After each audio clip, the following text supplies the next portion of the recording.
नमस्कार साथियों, मैं आज आपके लिए लेकर आया हूं केमिस्ट्री की 7वीं क्लास और हमारे चल रहा है यूनिट सेकंड। और पिछली क्लास में हमने पढ़ा था वाष्प दाब में अवनमन, वो पूरा पढ़ लिया था, लेकिन उसका एक फॉर्मूला रह गया था। फॉर्मूले के बारे में जानकारी अभी दे रहा हूं, इनके ऊपर न्यूमेरिकल क्वेश्चन आते हैं। तो पहले तो वाष्प दाब में अपेक्षित अवनमन क्या होता है ये आपको पता है। किसी शुद्ध विलायक में अवाष्पशील ठोस मिलाने पर उसके वाष्प दाब में क्या हो जाती है, कमी हो जाती है। उसे क्या कहते हैं, वाष्प दाब में अपेक्षित अवनमन। तो हम बात करते हैं फॉर्मूले की। पिछली क्लास में ये फॉर्मूला पूरा बताया गया था, P1 not minus P1 upon P1 not is equal to x2। तो ये राशियां क्या क्या होती है, यहाँ P1 नॉट शुद्ध विलायक का क्या है, वाष्प दाब। ये आपको याद रखना है, P1 को क्या कहते हैं, शुद्ध विलायक का वाष्प दाब। P1 विलयन का वाष्प दाब और x2 क्या है यहाँ पर, मोलंस। किसका मोलंस है, विलेय का मोलंस। थोड़ा मैं फॉर्मूले को और खोल रहा हूं जिससे आप न्यूमेरिकल क्वेश्चन करोगे आपको आसानी हो जाएगी। तो x2 क्या है यहाँ पर, x2 है मोलंस। तो आपने पिछली क्लास में या उससे पिछली क्लास में मैंने मोलंस आपको बताया था। मोलंस क्या होता है, तो मोलंस होता है विलेय के मोलंस अपॉन विलायक के moles. P1 not minus P1 upon P1 not is equal to x2 की वैल्यू मैं यहां रख रहा हूं समीकरण 1 में, यानी समीकरण 1 व 2 से। तो x2 की वैल्यू ज्यो की ज्यो यहां रख रहा हूं, विलयन के मोल अपॉन विलायक के मोल। तो एक चीज आपको पता है, विलेय के मोल क्या होते हैं। विलेय के मोल आपको निकालने का बोले तो कैसे निकालते हो, उस विलेय का भार बट्टा अनुभार, भार बट्टा अनुभार। तो ठीक उसी प्रकार विलायक के मोल निकालना हो तो विलेय का भार बट्टा विलेय का अनुभार, यानी विलेय के मोल अंश निकालने हैं तो विलेय का भार बट्टा विलेय का अनुभार। अनुभार को आप मोलर द्रव्यमान भी बोल सकते हो। और नीचे पड़ा है विलायक के मोल अंश। विलायक के मोल अंश कैसे निकालेंगे, विलायक का भार और अनुभार कहां चला जाएगा, ऊपर चला जाएगा, यानी विलायक का अनुभार। तो ये फॉर्मूला आपको याद करना है। आप बुक में पढ़ोगे तो WA WB कंफ्यूजिंग हो जाओगे, इसीलिए आप ये याद कर लो। मोल अंश सॉरी वाष्प दाब का कोई भी न्यूमेरिकल क्वेश्चन आएगा आप आसानी से हैंडल कर पाओगे। P1 not minus P1 upon P1 nought, विलेय का भार, विलेय का अनुभार, विलायक का भार, विलायक का अनुभार और विलायक का भार। ये फॉर्मूला याद करना, इसमें से कोई एक राशि आपको पूछेगा, बाकी सब राशि आपको देगा। तो अब हम इसके ऊपर न्यूमेरिकल क्वेश्चन कर रहे हैं। वाष्प दाब का अपेक्षित अवनमन पर हम कर रहे हैं आंकिक प्रश्न। और इस टॉपिक से आंकिक प्रश्न 4 टॉपिक हैं अनुसंख्या गुणधर्म पर, चारों में से एक के ऊपर न्यूमेरिकल आना फिक्स है बोर्ड एग्जाम में। तो हमने वाष्प दाब का अपेक्षित अवनमन पढ़ लिया था, उसका फॉर्मूला पढ़ लिया था, डेरिवेशन फॉर्म में भी पढ़ लिया था। और उसके ऊपर हम अब हम करने जा रहे हैं आंकिक प्रश्न। तो आंकिक प्रश्न को समझने से पहले हमें उनका फॉर्मूला आना चाहिए और ये पता होना चाहिए क्या क्या राशि आपको दे रखी है। तो क्वेश्चन पढ़ो, किसी ताप पर, हमें इस फॉर्मूले में क्या ताप से लेना देना नहीं है, किसी ताप पर शुद्ध बेंजीन का वाष्प दाब 0.854 बार है। शुद्ध बेंजीन का वाष्प दाब कितना दे रहा है आपको, 0.850 है। उसको 0.5 ग्राम अवाष्पशील विलेय ठोस को, तो अवाष्पशील विलेय ठोस कितना है, 0.5 ग्राम को 39 ग्राम बेंजीन में घोला जाता है। बेंजीन की मात्रा कितनी दे रहा है, 39 ग्राम में किसको घोला जा रहा है, 0.5 ग्राम को घोला जा रहा है। तथा प्राप्त विलयन का वाष्प दाब, जो भी विलयन प्राप्त होगा उसका वाष्प दाब आपको दे रहा है 0.845 बार है। तो विलयन यानी कौन सा विलयन ठोस का क्या ज्ञात करना है, अनुभार, या आपको यहाँ बुक में दे रखा है सीधा मोलर द्रव्यमान, जिसे आप अनुभार भी कह सकते हैं। तो क्वेश्चन पढ़ लिया, क्वेश्चन के अकॉर्डिंग जो जो राशियां दे रखी है देखना। किसी ताप पर शुद्ध बेंजीन का वाष्प दाब, शुद्ध बेंजीन का वाष्प दाब, और आपको जब डेरिवेशन फॉर्म करवाया था वाष्प दाब को P1 नॉट से, वाष्प दाब किसका होता है, विलायक का। शुद्ध बेंजीन, शुद्ध आ गया, शुद्ध बेंजीन का वाष्प दाब यानी विलायक का वाष्प दाब कितना दे रहा है, 0.850 बार, 0.5 ग्राम अवाष्पशील विलेय। अगर डेरिवेशन फॉर्म समझ में है, हमने शुद्ध विलायक में अवाष्पशील विलेय ठोस नमक के रूप में डाला, तो इसी प्रकार 0.5 ग्राम अवाष्पशील विलेय, तो अवाष्पशील विलेय का भार कितना दे रहा है, 0.5 ग्राम।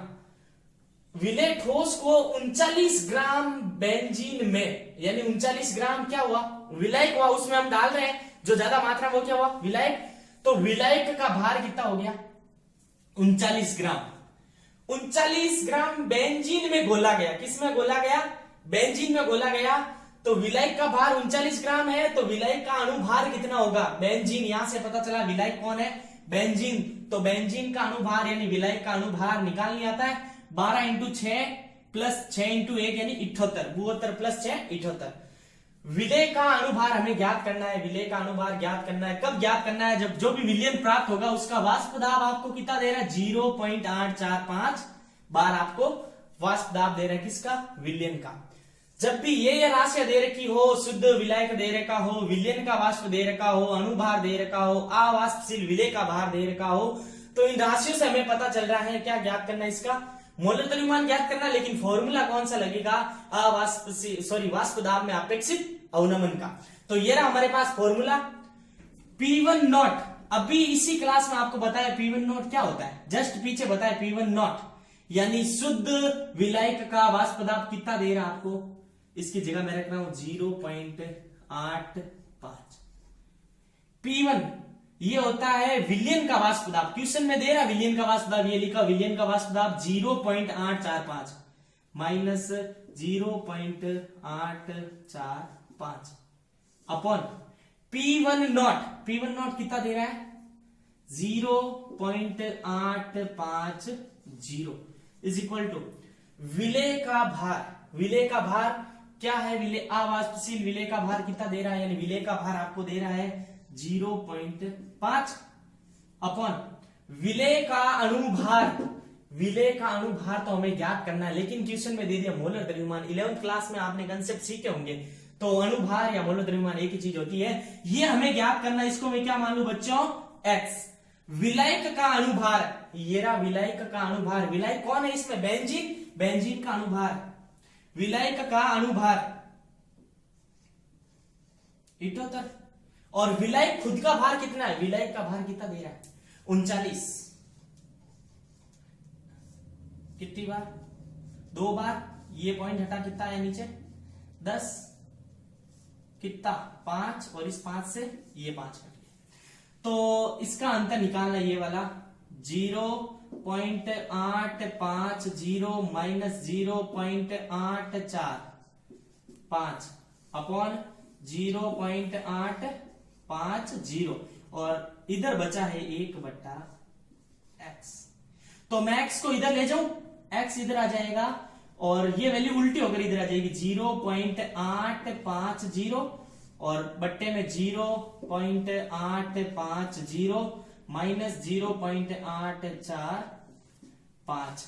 अब इसको रोको, तो अब इसको सरल कर रहे हैं। 0.850 माइनस 0.845 में से घटेंगे तो हमारे पास क्या राशि आएगी? 0.045 और इक्वल बट्टा क्या आ रहा है? 0.850 बराबर 1/x। हमें x की वैल्यू चाहिए। जब भी आप x को सरल करोगे 170 ग्राम आंसर आएगा। ये आपको सरल करना आगे। तो इस प्रकार के क्वेश्चन बहुत ही इजी है अगर आप फॉर्मूला याद करो। तो मेरी मानो तो केवल यही फॉर्मूला याद करना। आप बुक में जाओगे WA WB कंफ्यूजिंग हो जाओगे, विलियन विलाय कौन है नहीं पता चलेगा। आपको केवल ये याद होना चाहिए, किसके लिए? वाष्प दाब का अपेक्षित अवनमन के लिए। एक क्वेश्चन मैंने आपको करवा दिया है, एक मैं भी आपको होमवर्क दे रहा हूं, आप उसका कमेंट बॉक्स में जवाब जरूर देना। तो कोलिगेटिव प्रॉपर्टी यानी अणुसंख्यक गुणधर्म का दूसरा प्रकार पढ़ रहे हैं, क्वथनांक में union elevation in boiling point. इसको समझने से पहले हमें ये चीज समझनी जरूरी है जो मैंने आपको पीछे भी समझाई है, लेकिन एक बार फिर वापस रिपीट कर रहा हूं। ये आपके पास कोई पात्र है, इसमें लिक्विड है यानी जल है, और ये बंद पात्र है। क्या है? बंद पात्र। तो कुछ समय बाद जल वाष्प बनकर उड़ेगा, लेकिन पात्र बंद होने के कारण वाष्प वापस कहां आएगा? जल में यानी लिक्विड में आएगा। यानी वाष्पों के द्वारा इस द्रव की सतह पर लगने वाले दाब को क्या कहते हैं? वाष्प दाब। तो यहाँ P1 नॉट क्या है? शुद्ध विलायक का वाष्प दाब है। तो आपने इसके अंदर ऐड किया ठोस अवाष्पशील विलेय, यानी ऐसा पदार्थ ऐड किया जो वाष्पशील नहीं होता है। यहाँ पर जल है जो वाष्पशील होता है, यानी लिक्विड है जो गैस में चेंज होता है, और वापस गैस किस में चेंज होती है? लिक्विड में चेंज होती है। और ये बीच वाली कंडीशन को बोलते हैं साम्य वाष्प दाब, और इन वाष्प द्वारा द्रव की सतह पर लगाए गए दाब को क्या कहते हैं? साम्य वाष्प दाब। लेकिन आपने एक ऐसा पदार्थ मिला है, ठोस है और क्या है साथ में? अवाष्पशील है, यानी उनका वाष्प नहीं बनेगा। मिलाया तो हमारे पास ये कंडीशन प्राप्त हुई हमारे पास, यानी यहाँ क्या है, जल है। जल में आपने क्या मिलाया, अवाष्पशील ठोस मिलाया। क्या मिलाया, अवाष्पशील ठोस। तो पहले तो जल के अणु होते थे, यहाँ देखो केवल और किसके अणु में, जल के अणु और वाष्प बनेंगे। लेकिन यहाँ पर नमक मिलाने के कारण द्रव की सतह पर ये तो जल के अणु है, उनके साथ साथ क्या आगे, नमक के अणु आगे। क्या आगे, नमक के अणु, जिस कारण ये द्रव उतना वाष्प में चेंज नहीं हो पाएगा जितना पहले हो रहा था। यानी यहां से स्पष्ट हो रहा है वाष्प द्वारा द्रव की सतह पर दाब में क्या होगी, कमी होगी। यहां तो अधिक लगेगा, क्यों, क्योंकि पूरे के पूरे कण, पूरी की पूरी सतह क्या है, लिक्विड है, और किस में चेंज हो रही है, वाष्प में। वापस वाष्प द्वारा लगेगा द्रव में। लेकिन यहाँ पर अवाष्पशील मिला दिया तो ये नमक के अणु है जो मैंने बनाए आसमान से, ये है ना इसकी सतह पर रहेंगे, ये वाष्पशील बनेंगे नहीं, अवाष्पशील है। तो यहाँ पर वाष्प दाब में क्या होगी, कमी होगी। वो पढ़ा था हमने वाष्प दाब में अपेक्षित अवनमन। तो यहां से स्पष्ट हो रहा P1 ग्रेड, P1 नॉट वाष्प दाब अधिक है, किससे, विलयन के वाष्प दाब से। अब हम बात करते हैं क्वथनांक की। तो मैं ये एक पॉइंट ले लेता हूं क्वथनांक, या यहां ले लेता हूं वायुमंडलीय दाब। वायुमंडलीय दाब यानी यहां तक कोई भी पहुंचेगा तो वो क्वथनांक कहलाएगा। तो मैं पहला ले रहा हूं शुद्ध विलायक का वाष्प दाब। इस शर्त के अनुसार शुद्ध विलायक का वाष्प दाब अधिक है, किससे, विलयन के वाष्प दाब से। तो मैं शुद्ध विलायक के वाष्प दाब को अधिक ले रहा हूं, किससे, विलयन के वाष्प दाब। यानी विलयन का वाष्प दाब कम है और शुद्ध विलायक का वाष्प दाब क्या है, अधिक है। लेकिन धीरे धीरे जैसे जैसे टेम्परेचर बढ़ाया, एक ऐसा ताप जहां पर वाष्प दाब, ये क्या है, शुद्ध विलायक का वाष्प दाब किसके बराबर हो जाए, वायुमंडलीय दाब पर, वही क्या कहलाता है, उसका क्वथनांक कहलाता है। तो ये आप पहला किसके लिए ले रहे हो, शुद्ध विलायक के लिए। शुद्ध विलायक का नॉर्मल इतना सा टेम्परेचर बढ़ाओगे तो वो किस में क्या हो जाएगा, क्वथनांक कहलाएगा उसका। ठीक उसी प्रकार P1 विलयन का वाष्प दाब ये कम है, किससे, P1 नॉट से। P1 नॉट अधिक है, यानी ये अधिक है और ये कम मैं मान रहा हूं। तो धीरे धीरे इनको ताप अधिक देना पड़ेगा, तो ये यहां तक पहुंचेगा, तो क्या कहलाएगा इसका, क्वथनांक। तो ध्यान देना, क्वथनांक में वृद्धि यानी ताप में वृद्धि यानी क्वथनांक में वृद्धि। तो ऐसी अवस्था यदि किसी शुद्ध विलायक, ये रहा हमारे पास शुद्ध विलायक, में किसी अवाष्पशील विलय मिलाने पर, ये रहा अवाष्पशील विलय मिलाने पर प्राप्त विलयन, ये रहा प्राप्त विलयन, इसके क्वथनांक में क्या आ गई, क्वथनांक में क्या हो जाती है, वृद्धि हो जाती है। कैसे, शुद्ध विलायक के लिए ताप इतना ही बढ़ाओगे तो कन्वर्ट हो जाएगा क्वथनांक में, लेकिन जो प्राप्त विलयन है उसके लिए अधिक ताप बढ़ाना पड़ेगा। अधिक ताप ही क्या कहलाता है, क्वथनांक। तो डेफिनेशन याद रखनी है, यदि किसी शुद्ध विलायक में अवाष्पशील विलय ठोस मिलाने पर प्राप्त विलयन के क्वथनांक में क्या हो जाती है, वृद्धि यानी एलिवेशन इन बॉइलिंग पॉइंट, इसे क्वथनांक में क्या कहते हैं, उन्नयन यानी वृद्धि।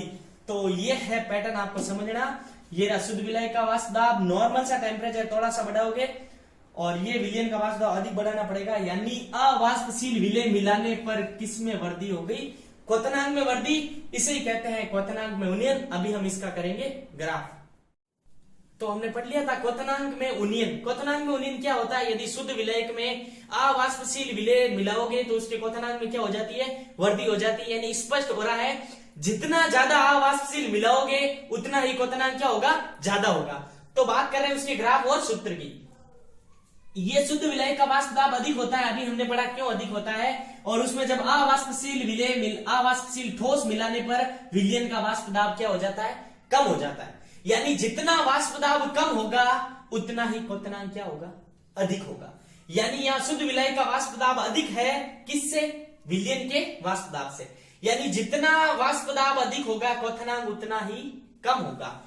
तो शुद्ध विलायक का वाष्प दाब P1 नॉट है तो उसका क्वथनांक TB नॉट, और विलयन का वाष्प दाब जब अवाष्पशील विलय मिलाते ही, ये ध्यान देना, जितना अधिक अवाष्पशील ठोस मिलाओगे उतना ही अधिक क्या होगा, क्वथनांक होगा। यानी ये देखो P1 नॉट है अधिक किससे, P1 से। P1 नॉट क्या है, शुद्ध विलायक का वाष्प दाब अधिक है, किससे, विलयन के वाष्प दाब से।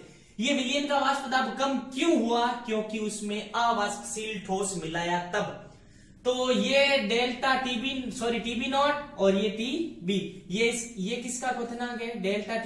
डेल्टा टीबी है विलायक का क्वथनांक और डेल्टा केवल टीबी है विलयन का क्वथनांक। यानी यहां मैं लिख देता हूं टीबी नॉट ये है विलायक का क्वथनांक और टीबी है ये है विलयन का क्या है? क्वथनांक। तो इधर ध्यान देना, जिसका वाष्प दाब अधिक होगा उसका क्वथनांक क्या होगा? कम होगा। जितना अधिक वाष्प दाब उतना क्वथनांक कम, और जितना कम वाष्प दाब उतना क्वथनांक अधिक। तो delta TB naught less than है किससे? टीबी से। तो टीबी यानी ये डेल्टा टीबी क्या है? क्वथनांक में अंतर कैसे निकालते हैं? टोटल माइनस प्रारंभिक। ये है क्वथनांक में उन्नयन। यानी यहां से ये स्पष्ट हो गया कि जितना अधिक मिलाओगे यानी अवाष्पशील ठोस उतना अधिक मिलाओगे। तो हमने कंसेप्ट पढ़े थे सांद्रता के पद, वहां पर मोललता मिलाए गए मात्रा। तो ये क्वथनांक में उन्नयन किसके समानुपाती हो जाएगा? मोललता के समानुपाती। यानी delta TB is equal to constant आ जाएगा केबी एम।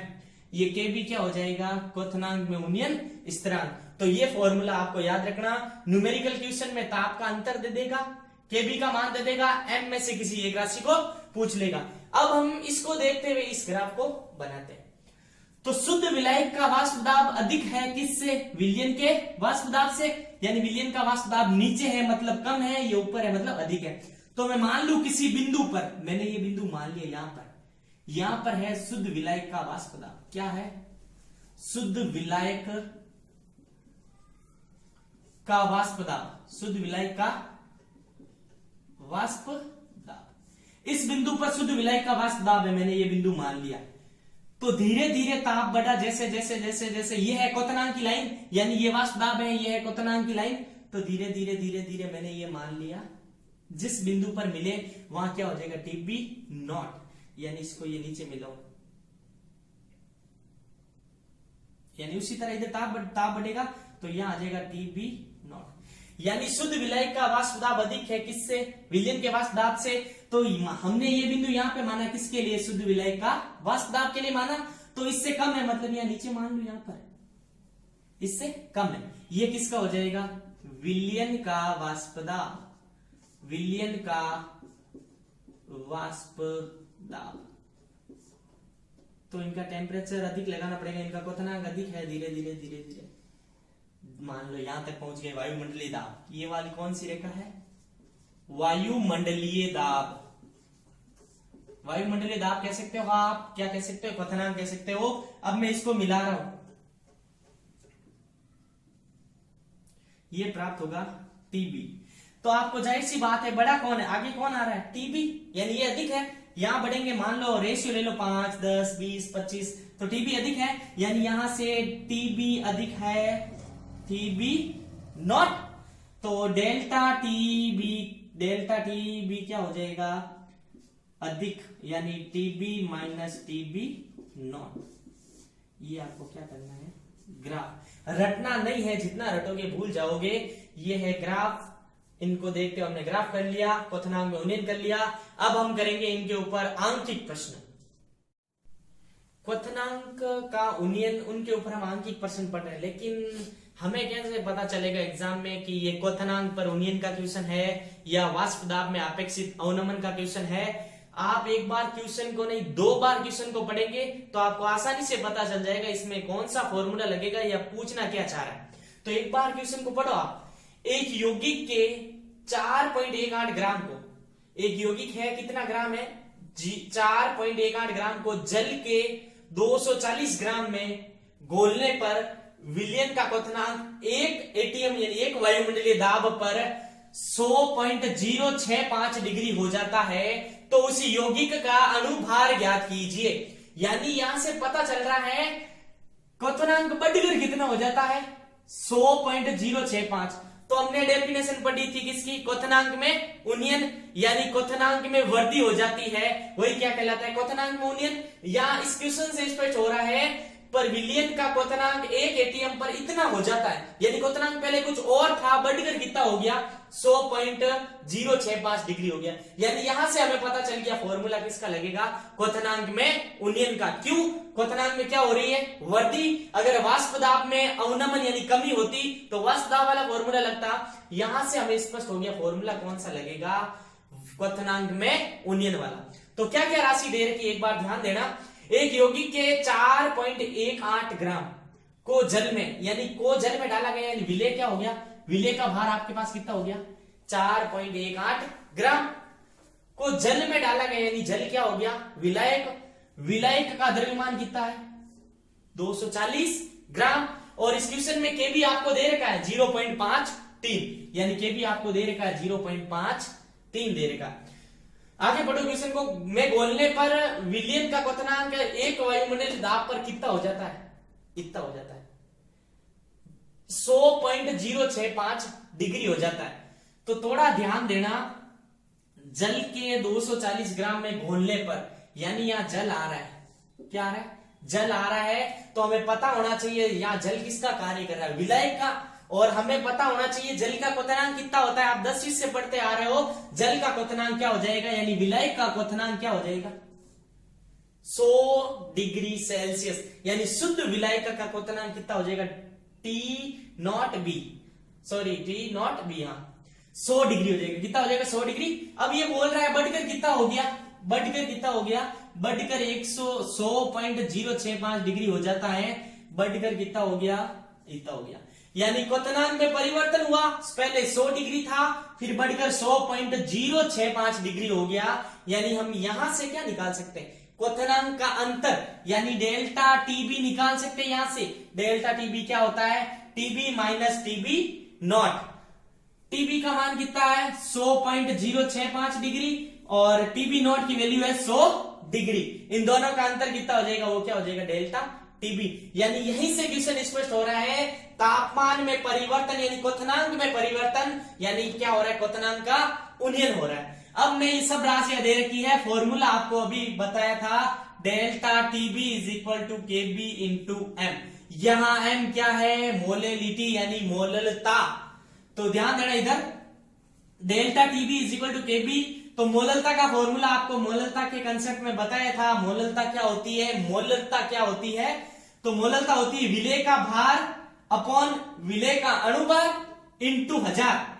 विलायक का द्रव्यमान अगर ग्राम में दे रखा हो तो इंटू 1000। अब क्या क्या राशि दे रखी है, डेल्टा टीबी की वैल्यू कितनी दे रखी है आपको, इसको मैं यहां पुटअप कर दूं 0.065 डिग्री सेल्सियस। ये किसका है, ताप का अंतर यानी क्वथनांक का अंतर। और केबी की वैल्यू हमें क्वेश्चन में दे रखी है, कितनी दे रखी है 0.53।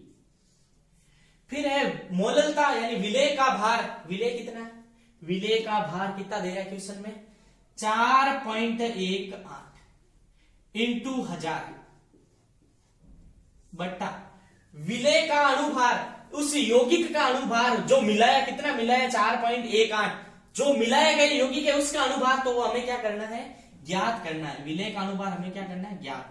और विलायक का, या विलियन नहीं है, विलायक का द्रव्यमान, विलायक का द्रव्यमान आपको कितना दे रहा है 240। अब तो नॉर्मल गणित है, आप भी आगे सरल कर सकते हो, फिर भी मैं बता रहा हूं। तो ये है गुणा में, या कहां चला जाएगा, भाग में चला जाएगा, 0.065 अपॉन में चला जाएगा 0.53 बराबर, यानी ये 0 हटेगा तो इसको मैं ऐसे लिख सकता हूं 418 इंटू 1000 अपॉन में x इंटू 240 और एक पॉइंट हटा, दो अंकों के बाद तो 2 0, यानी 3 0 से 3 0 कटे।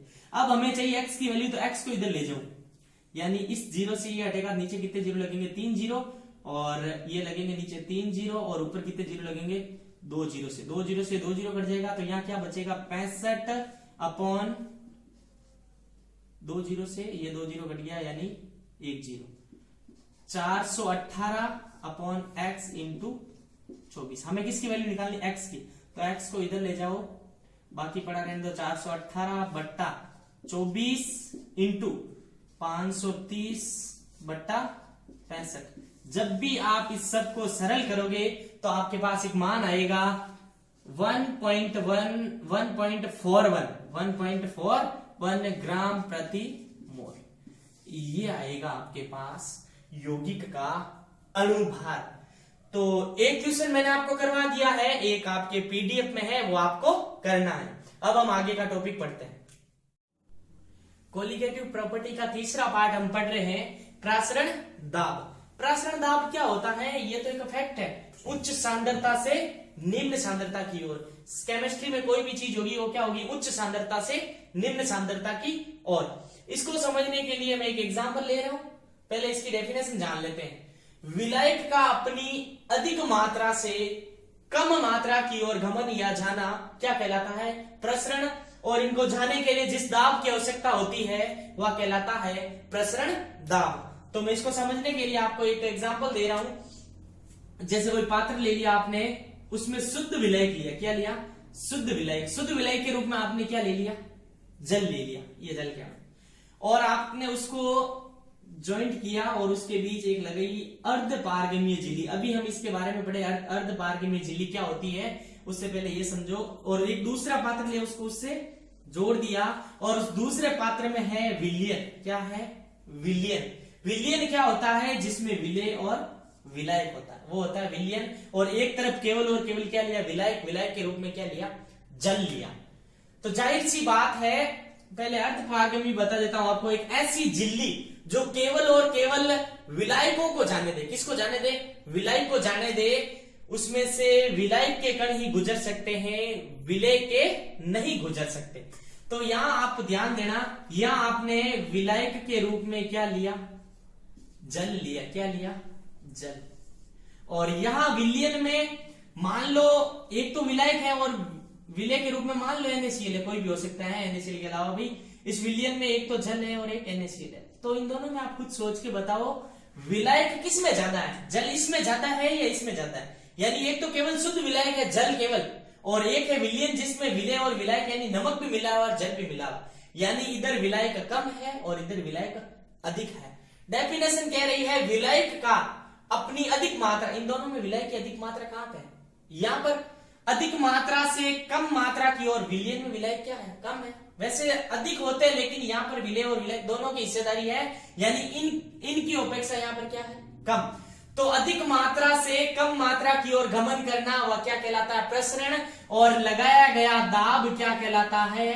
प्रसरण दाब कहलाता है। और ये बात रही अर्ध पारगम्य झिल्ली। अर्ध मतलब आधे को पारगमित करने देती है, आधे को ही जाने देती है। यानी विलय और विलायक दोनों होते हैं, लेकिन किसको जाने देती है? केवल और केवल इसमें से कौन गुजर सकते हैं? विलायक गुजर सकते हैं। अगर आपने दाब इधर लगा दिया तो इधर कौन आ सकते हैं? केवल और केवल।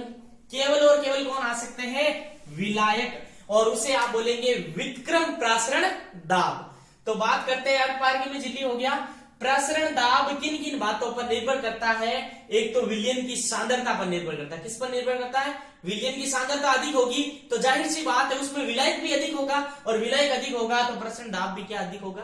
प्रसरण दाब भी अधिक होगा। अब बात करते हैं ताप की। ताप बढ़ेगा तो विलायक के कण गति करेंगे और यहां से यहां क्या होंगे? अधिक होंगे। तो pi proportional to Ct, pi is equal to RCt। तो यहां से डेफिनेशन ये भी लिख सकते हो कि विलायक का उच्च सांद्रता से निम्न सांद्रता की ओर गमन करना लगाए गए दाब को कहते हैं प्रसरण दाब। और ध्यान देना, प्रसरण दाब केवल और केवल विलायकों के कारण होता है, यानी विलायक अधिक जाएंगे तो प्रसरण दाब उतना ही अधिक होगा। और ये पारगम्य झिल्ली याद रखना थोड़ा, ये केवल और केवल किसको जाने देती है? विलायकों को। किसको जाने देती है? विलायक को जाने देती है। यानी विलायक अधिक मात्रा से कम मात्रा की ओर गमन कहलाता है प्रसरण। इसके लिए लगाया गया दाब प्रसरण दाब कहलाता है। और आगे की क्लास में हम इसी के ऊपर न्यूमेरिकल क्वेश्चन करेंगे और एक हिमांक में उन्नम में हमारा टॉपिक बचा गया है। तो इसी तरह आप हमारे साथ जुड़े रहिए। धन्यवाद।